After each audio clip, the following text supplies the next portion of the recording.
Olá, bem-vindos a mais uma conversa. Hoje vamos mergulhar num campo que pode parecer denso, mas é fascinante, a teologia fundamental. Vamos usar como guia o primeiro capítulo do texto Teologia Fundamental do Antônio G. Sobreira. A nossa ideia aqui é tentar desvendar, o que é essa disciplina, como ela surgiu e qual a sua função hoje, especialmente nesse diálogo às vezes tenso entre fé e razão. Como a teologia tenta conversar com o mundo que pede respostas racionais. Vamos lá. Para começar, essa teologia fundamental, como uma área separada, ela não existiu desde sempre, certo? É algo mais moderno? Exatamente. Ela ganha corpo, assim, na modernidade europeia, né? Foi uma resposta, digamos, direta àquela pressão do iluminismo, que colocava a razão num pedestal e questionava muito a fé. Claro que antes, na época patrística, medieval, a gente vê figuras como Justino Mártir, Agostinho, Tomás de Aquino. Eles defendiam a fé, mas era diferente, era mais disperso. Não era uma disciplina com esse nome, com esse foco específico. Isso. A necessidade de ter uma área dedicada a justificar os fundamentos da fé, isso veio forte mesmo com a Reforma Protestante e depois com o racionalismo. E é bom diferenciar isso logo de cara da apologética clássica, né? Aquela dos séculos XVIII, XIX, que soa bem mais defensiva. Pois é. Muito importante essa distinção. A apologética clássica era, sim, bem defensiva. O foco era muito em provar que o cristianismo era verdadeiro usando argumentos externos, tipo milagres, cumprimento de profecias. A revelação era vista quase como um conjunto de verdades que vinham de Deus e pronto. Era mais tentar convencer do que dialogar, sabe? Entendo. Quase um embate. Pois é. Já a teologia fundamental moderna, e aqui o Concílio Vaticano II teve um papel crucial, ela muda o foco. Não é só defender. É buscar interpretar, justificar os próprios fundamentos da fé, mas em diálogo com a razão, com a cultura. A pergunta central, como dizia o Rainer, deixa de ser só será que a revelação é verdadeira e passa a ser também como é possível acreditar hoje. Parte-se da fé, é claro, mas para justificá-la racionalmente, num espírito mais aberto, mais dialogal, como Carsper também aponta. Então, a função principal dela seria essa justificação, mas uma justificação crítica da fé. Mostrar que, olha, é razoável acreditar, mesmo que a fé vá além da pura razão. Exatamente isso. Ela faz essa ponte, né? Entre teologia e filosofia, por exemplo. E essa justificação que ela busca tem, digamos, duas dimensões. Uma crítica interna, quer dizer, olhar para a coerência da própria fé, a lógica interna dela, e uma crítica externa, que é responder aos desafios que vêm de fora. Secularismo, cientificismo, pluralismo religioso. Ah, interessante. Não é só defender a instituição, então. Não. Como diz o Libânio, é mais uma função hermenêutica. É tentar tornar a fé compreensível, significativa para as pessoas hoje. Uma tarefa de interpretação contínua. E o objeto central disso tudo é a fé cristã, mas vista como um fenômeno teológico, é isso? Não só como um fato social ou psicológico. Isso. O foco é a fé como essa resposta humana à autocomunicação de Deus, que é o que chamamos de revelação. E essa fé é complexa, tem várias dimensões juntas. É teológica, claro, resposta a Deus, ação da graça. É antropológica porque envolve a pessoa toda, razão, vontade, afetos. É eclesial, vivida na comunidade, na igreja.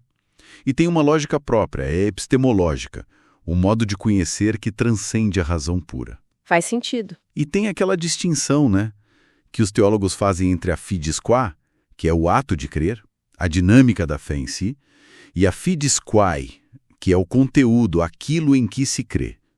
A teologia fundamental hoje se debruça muito sobre essa fides qua, sobre como funciona esse ato de crer no mundo atual.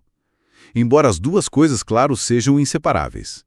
E é a fé da igreja, da comunidade, não só a fé individual isolada, como lembra Caspar. Que interessante essa mudança de foco para o ato de crer. E como é que se faz essa análise hoje? Os métodos também devem ter evoluído, imagina? Evoluíram, sim, bastante. A gente saiu um pouco daquela busca por provas externas, tipo os milagres da apologética antiga, e entra mais numa tentativa de entender o sentido interno do crer. Por exemplo, tem o método correlacional, do Paul Tillich. Ele tenta conectar as grandes perguntas existenciais que todo mundo tem com as respostas que a mensagem cristã oferece. Tipo, que questão humana profunda essa verdade da fé ilumina? Como encaixar as peças. Exato. Aí tem o método transcendental do Karl Rahner, que parte da própria estrutura do ser humano. Ele diz que somos, por natureza, ouvintes da palavra, abertos a uma possível revelação de Deus. E tem também a abordagem hermenêutica, de gente como David Tracy, que vê a teologia fundamentalmente como interpretação. Uma interpretação sempre situada em diálogo com o contexto. E você já mencionou o Concílio Vaticano II. Ele parece ter sido mesmo um marco, né? Principalmente aquele documento A Dei Verbum. Absolutamente. Foi uma virada de chave, sem dúvida. A Dei Verbum mudou radicalmente a forma como se entendia a revelação. Deixou de ser vista principalmente como uma lista de doutrinas, de proposições, e passou a ser compreendida como a própria autocomunicação de Deus na história. Deus se revelando pessoalmente, sabe? E isso culmina em Jesus Cristo. E quais as implicações disso para a teologia fundamental? Enormes. A revelação é vista como histórica, pessoal. A fé é entendida como uma resposta integral da pessoa. A tradição não é um depósito morto, mas algo vivo que transmite essa revelação. E a igreja, ela é chamada a dialogar com o mundo, não a ficar entrincheirada. Com isso, a teologia fundamental se torna muito mais interpretativa, mais existencial.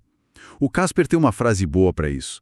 Ela deixou de ser uma espécie de jurisprudência da fé, tipo um tribunal, para se tornar uma reflexão sobre a inteligibilidade do próprio ato de crer.